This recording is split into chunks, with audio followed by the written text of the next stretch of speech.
I'm Amanda Smith, and I'm an extension economist and also an instructor in the agribusiness degree here at the University of Georgia Tifton campus. I work primarily in production economics, so looking at how much it costs growers to grow their peanuts. So I'm really involved in revising the annual UGA peanut enterprise budgets.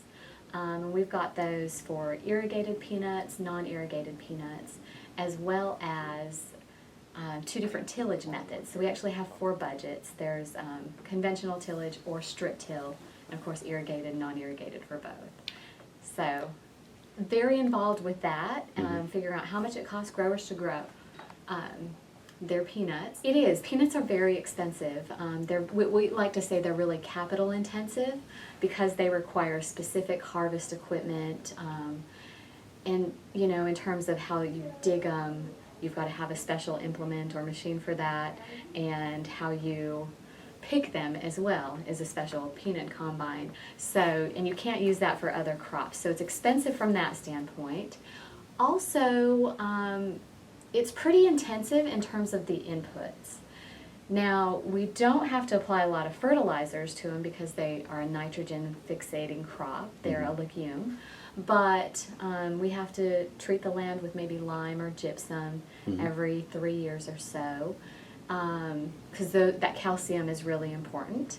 And also, because they grow in the soil, we need to make sure that we use appropriate chemicals to make sure that we don't have any pest problems, disease problems, and of course weed problems. So they're also pretty intense in terms of the inputs as well.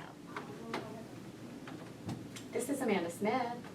Absolutely. So I work really hard to educate county agents about, of course, cost of production, but I also talk to them about some farm business management issues.